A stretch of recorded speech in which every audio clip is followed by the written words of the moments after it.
Salut à tous les amis, j'espère que vous allez bien. On se retrouve aujourd'hui pour une nouvelle vidéo. Juste avant de commencer la vidéo qui traitera toute l'actu du Barça et évidemment tout ce qui se passe actuellement, petit instant promotion. Profitez donc des promotions, les détails sont en description. Vous pouvez vous offrir des maillots répliques de bonne qualité.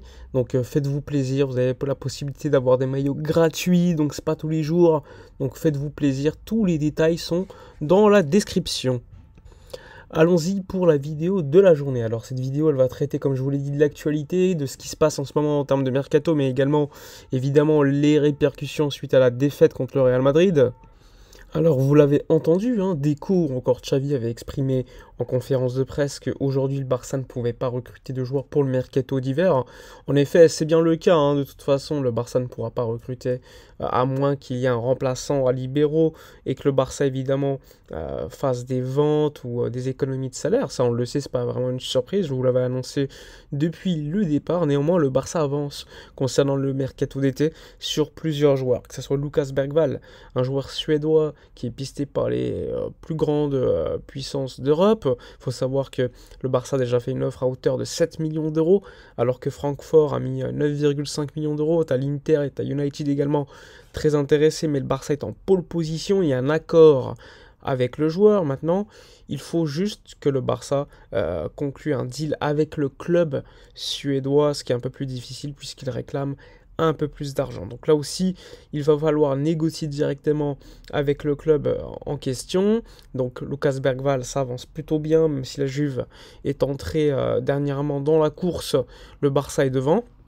Tu as également le joueur brésilien William Estevao, ça on en a déjà parlé plusieurs fois. Donc lui, il y a un accord avec le joueur et l'agent André Curie pour se bouger et le signer. Il faut savoir que il y avait Chelsea qui voulait payer la clause, le joueur a refusé, donc pas de problème de ce point-là.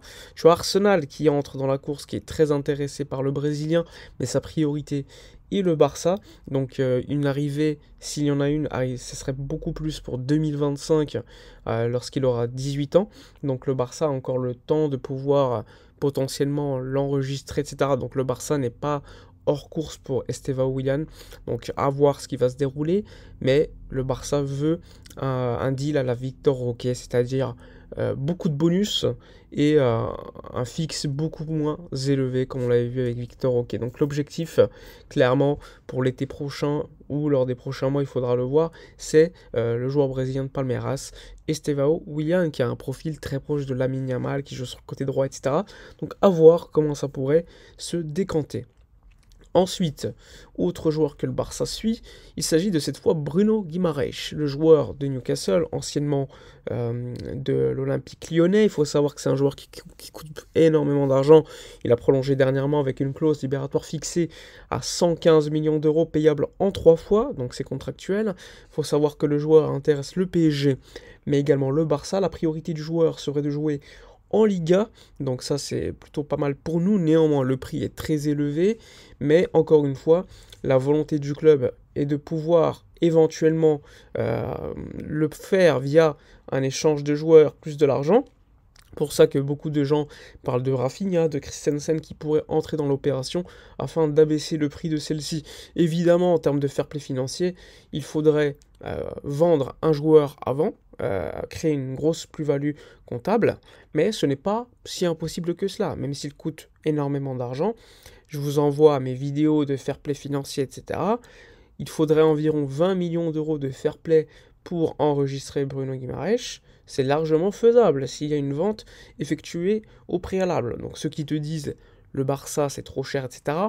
Non, c'est pas la réalité, loin de là, c'est possible, même si c'est compliqué. Évidemment, dans l'état actuel du club, ce n'est pas à écarter. Il y a également au niveau des départs. Alors le Barça a reçu, comme vous le savez, des propositions pour Ronald Araujo lors du mois de janvier de United, du Bayern Munich, toutes refusées.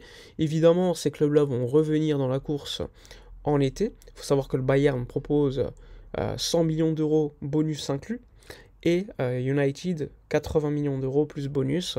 Évidemment, le Barça veut absolument garder le capitaine uruguayen. Il faut savoir également que le club est dans une situation aujourd'hui, tant qu'il n'y a pas de remplaçant libéraux, où je n'écarte rien niveau départ, parce que le Barça aura besoin de beaucoup de départs s'il n'y a pas de deal libéraux avant le 30 juin. Donc ça, c'est un élément à préciser de nouveau. Donc je n'écarte rien pour l'instant. Même si c'était un joueur important, parce que pour moi, ça reste le meilleur défenseur de l'équipe, il faut le mettre en défense centrale.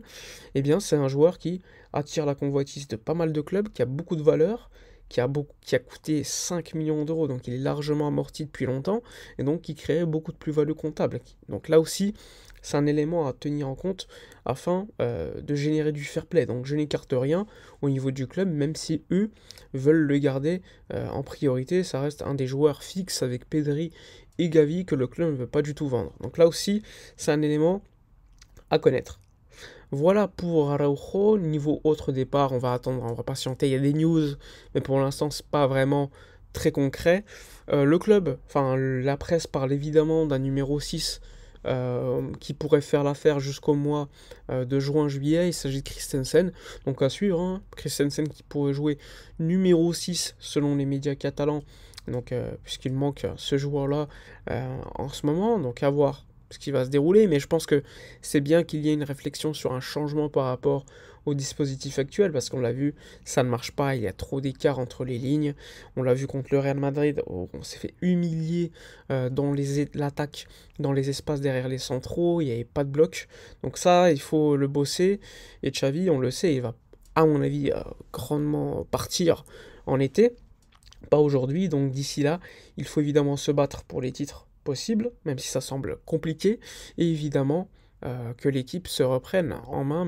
On en parlera à ce moment-là, mais aujourd'hui, c'est Xavi qui est le maître à bord, donc à voir ce qui va se dérouler, mais en tout cas le club, lui, ce qu'il veut, c'est évidemment maximiser les performances aujourd'hui de l'équipe en attendant le prochain mercato d'été, évidemment le potentiel prochain coach, même si on parle beaucoup de Rafa Marquez, évidemment, puisque c'est quelqu'un de la maison qui est en B actuellement, même si ça se passe pas super bien ces derniers jours avec le Barça Athletic, ça reste quelqu'un que Laporta aime beaucoup. Et on le sait, Laporta, souvent, il fait la transition équipe B, équipe A, comme il avait fait avec Guardiola à l'époque. Donc, et Marquez, c'est pas Guardiola. Donc là aussi, c'est un élément à connaître, hein, sachant que pas un gros salaire, quelqu'un de la maison. Franchement, je pense que Laporta choisira plutôt Marquez que quelqu'un d'autre, même si on peut être surpris avec un De Zerbi, avec un Nagelsmann après l'Euro, puisqu'il sera libre à ce moment-là, un Hansi Flick. Il y a d'autres noms évidemment, mais je pense que Marquez est le favori aujourd'hui pour remplacer Xavi lors de l'été prochain. Voilà pour toutes les informations de la vidéo. N'hésitez pas comme d'habitude à soutenir la chaîne, liker, commenter, partager. Les promotions, tous les détails en description. Moi je vous dis à la prochaine et d'ici là comme d'habitude, portez-vous bien.